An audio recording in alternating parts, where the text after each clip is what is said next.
స్వస్థతశాల ఇది నా యేసు నివసించశాల బెతెస్దా స్వస్థతశాల ఇది నా యేసు నివసించశాల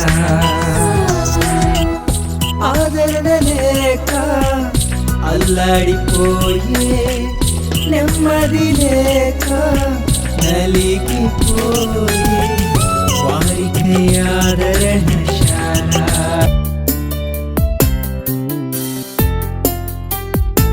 అయ్యగారికి అమ్మగారికి వందనాలు. ఇక్కడ వచ్చిన వారందరికీ వందనాలు. 1 వీక్ అయింది. పాపకు ఒకటే ఫీవర్ వస్తుంది. జ్వరం వస్తే చాలు పాప ఏమి తినకుండా డల్ అయిపోతుంది. ఎంత ప్రయత్నించినా అసలు ఏమి టిఫిన్ కానీ ఏం కానీ తినకుండా కానీ ప్రార్థన చేసి ఏసు రక్తం అంటించి నోట్లో వస్తున్న తర్వాత ఒక 2 days అయింది.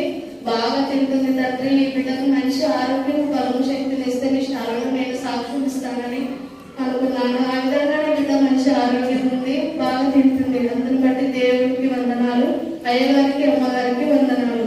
ఇక్కడ వచ్చిన వారందరూ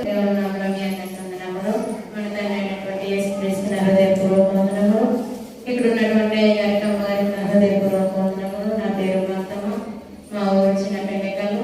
నా సాక్ష్యం ఏమిటంటే ఈ 3 సంవత్సరాలు అయింది నా గర్భఫలాన్ని దేవుడు ఇచ్చి ఉన్నాడు.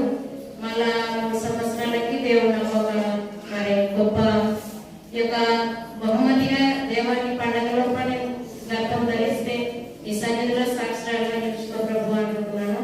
మరి అదే విధంగా నాకు మంచి గర్భఫలాన్ని దేవుడు దయచేసినాడు. సాక్ష్యం ఏమంటే నాకు పత్రిలు చేనులో పడిపోయినట్టే పత్రి చెక్కలు పడిపోయింది కాలేజీ నాకు చూస్తున్నాము. కొత్త పత్రిలు వచ్చే డబ్బు చేసుకొచ్చుకున్నది చిక్కితే నీ శాతం వచ్చి సాగని చెప్పి కాపీ చేస్తాం అనుకున్నాను. ప్రార్థన చేస్తున్నాను. రాత్రి పొద్దున చేను తింటే పొద్దున మూలంలోనే పడింది. పొద్దున పోయినట్టుగానే చిక్కింది. అయ్యగారికి అమ్మగారికి అమ్మాలి. దేవుడు ఏమి కుంటి కానట్ల నేను, నా భర్త, నా కుమారుడు మామూలుగా కుంటి కానట్ల పని చేసేవాళ్ళము. ఎంతో ఆరోగ్యం మాకు ఇచ్చాడు. అమ్మ ప్రార్థన వల్ల, ఈ ప్రార్థన వల్ల, దేవుని కృప వల్ల మేము క్షేమంగా తిరిగి వచ్చాము. మేము ఇంత ఆరోగ్యము. నా భర్త కానీ కాళ్ళు చేతులు పడిపోయినాడు. అయినా కానీ ఒక్కనాడు కుంటి లేకుండా మా శరీరం పని చేసినాడు దేవుని కృప వల్ల. నేను మాకు ఇంత దేవుడు కుంటి కాడు కుంటే ఒక్కనాడు అదే మాకు ఇది వచ్చేదాన్ని ఇంటికి ఉన్నారు. మేము అస్సలు ఇంటి దగ్గర లేనట్టు మమ్మల్ని దేవుడు నడిపించినాడు. అది దేవుని కృప అనుకొని మమ్మల్ని క్షేమంగా పంపించినాడని మమ్మల్ని ఆరోగ్యం ఇచ్చిన దేవునికి మనం తీసుకోకుండా ఎట్లనే నా భర్త దర్శనం భాగం తీశాడు. ఇదే నా సాక్ష్యము. దేవునికి స్తోత్రం. నా సాక్ష్యం ఏంటంటే మేము ఒకటి నారేసాము. 1 సంవత్సరం 2-3 ఏళ్ళకి చేసింటే 15,000 నష్టపోయాము. అసలు ఏం పంట పడలేదు, అంతే ఎండిపోయింది. మరి సరే నా భర్త అదే పొలం వెళ్ళాలి కదా, 2 సంవత్సరాలు అయింది వెళ్తామని దాని పక్కన ఇంకా కొద్దిగా కొత్త పళ్ళు కట్టి మా నారేసాడు. వద్దు పంటదని ఇప్పుడే 15,000 నష్టపోయినాము సరేసి వద్దు వద్దను నాను అందరూ వద్దు వద్దన్నాము. సుతం దేవుడు ఉండడానికి చాలా కొత్త పళ్ళు కట్టి చాలా తిప్పలు పడి చాలా ప్రయాసపడి కాలు వస్తున్నాం. మనకి కాలు కట్టి అక్కడే చాలా ప్రయాసపడి తిప్పలు పడుతున్నాడు. కోడళ్ళు కొడుకులేమో వాళ్ళు ఎవరంతా ఏం పడతారు కదా, మా దగ్గర రూపాయేమో మీకు ఎంత తిప్పలు పడి పట్టించుకోవాలి. పంటతే ఇష్టమో పండుగ కూడా ఇష్టమో ఎవరు పట్టించుకోలేదు ఆ పనుల్ని. ఆయన తిప్పలు పడుతుంటే సరే అని ప్రభావాన్ని వద్దని కూడా ఆయన చేస్తాడు కదా.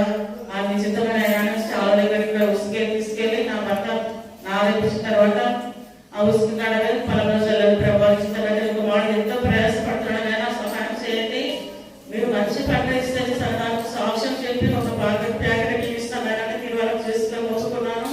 ఆ విధంగా నా భర్తకి ఎంతో బలహీనంగా చాలా కాళ్ళు వస్తుంది. రాత్రంతా కాళ్ళు బాధపడి మరి పద్దరాన్ని పాకుట ఊరబడి పడ్డది. అసలు నిలబడి పెట్టి చాలా తిప్పలు పడ్డాడు. దేవుడు మంచి ఆరోగ్యం ఇచ్చాడు.